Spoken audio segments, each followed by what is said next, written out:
तो जनरली जब आप किसी फार्मास्यूटिकल या केमिकल इंडस्ट्री में जॉब के लिए अप्लाई करोगे, तो अगर आप फ्रेशर हो, वो आपका एक रिटन टेस्ट लेंगे, that is your subject test. Objective type question ही होते हैं उसमें, but that comprises of basic BSc level question.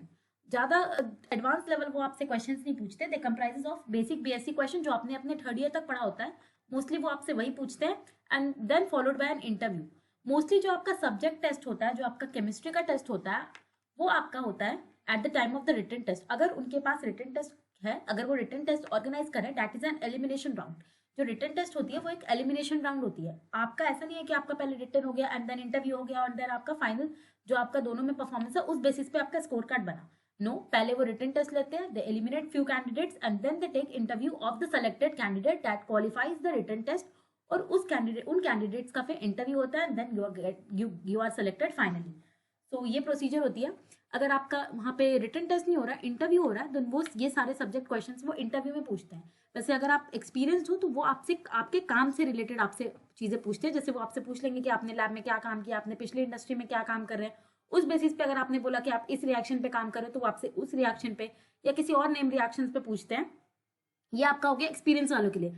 जो फ्रेशर होते हैं उनके लिए या तो वो बेसिक सब्जेक्ट टेस्ट पूछेंगे, नॉलेज पूछेंगे इंटरव्यू में, अगर वहां पे रिटन टेस्ट नहीं है तो, और अगर रिटन टेस्ट है तो वो रिटन टेस्ट में आपका सब्जेक्ट नॉलेज लेंगे in the type of objective type questions.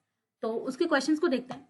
Guys, industry में जो मोस्टली चीजें यूज होती है वो होती है एनालिटिकल। आप अभी एनालिटिकल शायद अपनी बीएससी में पढ़ोगे, एमएससी में फिर एनालिटिकल इतने डेप्थ लेवल में नहीं है, बट इंडस्ट्री में एनालिटिकल पे बहुत काम है। तो आपको अपनी एनालिटिकल इंस्ट्रूमेंटल स्किल्स को स्ट्रॉन्ग रखना है। जैसे उन्होंने मुझसे पूछा था कि what type of compound are analyse by GC. GC यानी कि गैस क्रोमेटोग्राफी में हम किस तरह के कंपाउंड्स के एनालिसिस कर सकते हैं। तो जीसी में मोस्टली वोलाटाइल कंपाउंड्स करते हैं हम, ताकि वो गैस में कन्वर्ट हो सके।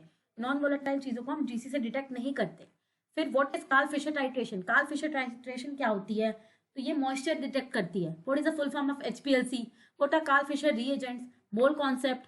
जो मोल कॉन्सेप्ट है आप अपना वो भी स्ट्रॉन्ग करिए, क्योंकि वहां पे आपको नंबर ऑफ मोल्स कैलकुलेट करने पड़ते हैं। अगर आपने कोई रिएक्शन लगाई तो वो मोल कॉन्सेप्ट से रिलेशन से क्वेश्चंस पूछते हैं।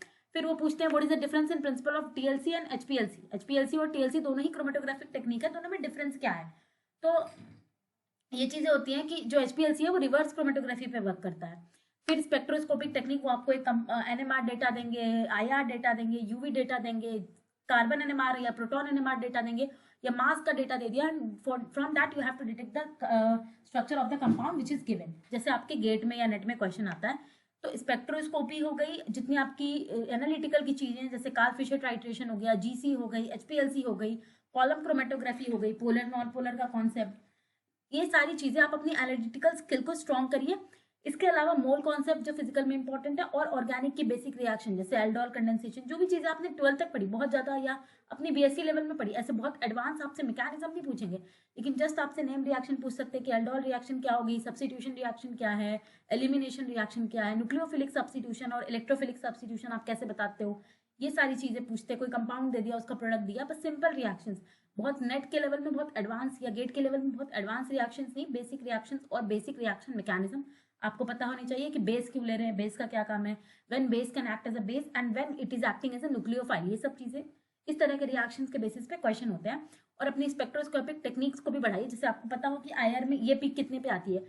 सपोज उन्होंने पूछा कि कार्बोनिल की पीक कितने पे आ रही है, ओएच की पीक, ओएच की जो पीक है वो कितने फ्रीक्वेंसी पे आती है। ये सारी चीजें आईआर से रिलेटेड, प्रोटॉन एनएमआर से रिलेटेड, बेंजीन का आपको पता होना चाहिए कि बेंजीन के प्रोटॉन्स के H1 NMR क्या है। बहुत ज्यादा एडवांस नहीं, the questions are of basic type, but you have to know the basic subject knowledge. आपकी जितनी भी बीएससी थर्ड ईयर तक है, that is enough for your preparation. तो बस इसके आपका होगा जो written test round, and then अगर इंटरव्यू राउंड हुआ तो that will be basically comprises of your choice question. अगर आपने वो आपसे पूछेंगे आपका किस में इंटरेस्ट है, ऑर्गेनिक में, इनऑर्गेनिक में, फिजिकल में, आप जो टॉपिक बताओगे तो generally ask question from that. तो वो टॉपिक भी वाइजली चूज करना। अगर आप फार्मास्यूटिकल या केमिकल इंडस्ट्री में जा रहे हो, preferably they will prefer organic chemistry candidate. तो अपनी ऑर्गेनिक के किसी एक टॉपिक को स्ट्रॉन्ग करो। भले ही आपका ऑर्गेनिक में इंटरेस्ट नहीं है, बट आप फिजिकल के लिए, आप फार्मास्यूटिकल के लिए या केमिकल के लिए ट्राई कर रहे हो, तो आई विल सजेस्ट कि आप अपनी किसी ऑर्गेनिक के एक टॉपिक को स्ट्रेंथन करें। वो नेम रिएक्शन हो, वो सब्स्टिट्यूशन हो, एलिमिनेशन हो, कुछ भी हो। अगर आपका इंटरेस्ट नहीं भी है, एक टॉपिक उठाओ जो आप इंटरव्यू में अपने प्रेफरेंस के तरफ से बता सको कि आपका इसमें इंटरेस्ट है।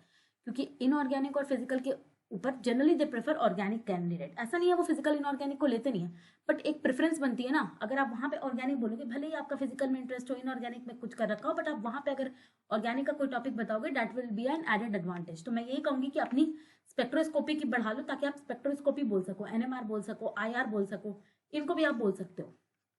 तो ऑर्गेनिक में एक टॉपिक आप प्रिपेयर कर लो ऑफ योर चॉइस और अच्छे से उनको पढ़ो। ये था आज के वीडियो में। Thank you for watching the video.